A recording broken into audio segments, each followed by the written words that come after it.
Bom dia, boa tarde, boa noite, amigo torcedor e sócio do Clube de Regatas Vasco da Gama e Vasco da Gama SAF. Após a quinta derrota, o mundo desabou e temos um novo desafio que será a vitória contra o Internacional. Só teremos 2 outras partidas antes do Campeonato Brasileiro terminar.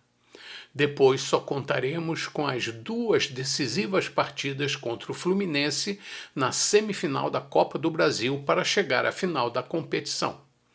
Será a última e única chance de título do Vasco em 2025. E mesmo assim, após mais um péssimo ano com a torcida arrasada e decepcionada, só nos resta torcer por um time que demonstre brio e vergonha e deixe em campo o sangue que julgamos ainda ter.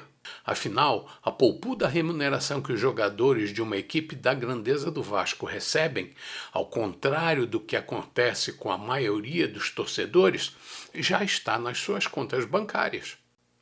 Na terça-feira, o Atlético Mineiro empatou em 1-1 com o Flamengo, virtual campeão brasileiro, após a derrota do Palmeiras contra o Grêmio por 3-1 em Porto Alegre. O Urubu aumentou para 5 a diferença entre ele e o Verdão, que insiste em entregar o título. Quanto aos nossos adversários, o Atlético chegou aos 45 pontos e o Grêmio aos 46, ou seja, não correm mais risco de cair. E na quarta, o Red Bull Bragantino, livre de ameaça, perdeu para o Fortaleza, quase rebaixado.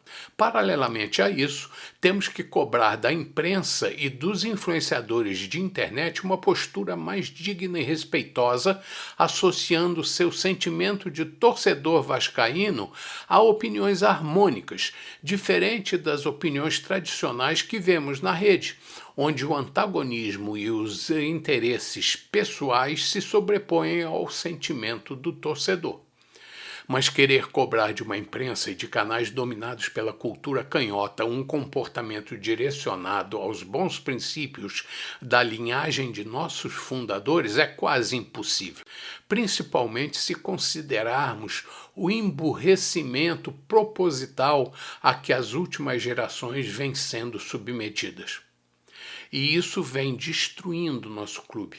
Estamos entupidos de políticos representantes de uma ideologia pagã que fingem adorar nossos símbolos, mas agem no sentido de desprezá-los, associado a torcedores influenciáveis, ensinados nas salas de aulas por professores treinados, atuando como operadores de transformação de um clube cristão para uma instituição descrente dos valores religiosos. Fico impressionado como influenciadores, dizendo-se vascaínos, mas claramente afastados do cristianismo, verdadeiros seguidores do tinhoso, tentam doutrinar milhões de torcedores para que se afastem da crença dos fundadores através da subversão das ideias cristãs.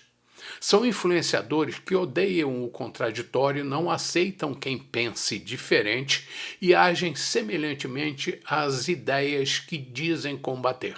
São contra quem se expressa de forma chula, mas adoram e idolatram pessoas que se pronunciam a favor de, aspas, mulheres de grelo duro, fecha aspas. E não me venha o YouTube me censurar porque essa pessoa do mais alto escalão da República foi gravada dizendo isso. Esses agenciadores de pessoas sugestionáveis fazem parte de um grupo pago, é claro, que sonha em tirar uma foto com uma senhora que disse que, aspas, sempre que você olha uma criança, há sempre uma figura oculta que é um cachorro atrás, o que é algo muito importante, fecha aspas. Se é que um dia alguém poderá esclarecer o que isso quer dizer. Quantos treinadores e quantos mais jogadores deverão passar pelo Vasco para que possamos aceitar que é necessário conceder tempo para o clube se reestruturar financeiramente? Sei que é difícil aguentar tanto sofrimento, mas é preciso respirar, acordar e deixar de acreditar em salvadores da pátria que aparecem nas horas dramáticas com propostas milagrosas com intenção de seduzi-lo, mas que acabam manipulando-o. Por isso, não caiam em discursos de falsos vascaínos, sejam eles jornalistas, influenciadores ou políticos. Não se deixe levar pelos resultados, pois o que está em jogo é o futuro do seu clube de coração. Sei que a revolta já está acontecendo, mas faça o seu julgamento e não se deixe levar pela opinião dos outros, e muito menos por quem nos enganou e continua mamando nas tetas vascaínos em troca de voto. Procure saber quem são os políticos que circulam dentro do Vasco e não se restrinja à diretoria. Vasculhe o Conselho Deliberativo, Fiscal e de Beneméritos, principalmente. Ali estão os sanguessugas, os que adoram o quanto pior melhor. E engraçado é que um ator, um comediante, um artista conhecido ligou para o Diniz. Ele se diz vascaíno, mas ao que parece não respeita muito os símbolos cristãos do clube, pois adora fazer esquetes ridicularizando aquele que representa a nossa fé e religião. E ele se declarou publicamente ateu. Engraçado, não é? Nossa Senhora das Vitórias de São Januário que nos proteja. Repito, acorda, torcedor. E eu repito mais uma vez, o que acontecerá se o Vasco não ganhar do Internacional? Que Cristo nos ajude e proteja. Mas para que isso aconteça, o torcedor precisa acordar. Até o próximo Café da Colina e não deixe de dar o seu like, compartilhar e comentar para me ajudar a atingir mais pessoas. Estamos aqui toda terça e quinta-feira às 7h30 da manhã. E se quer que fale de um assunto específico, me diga.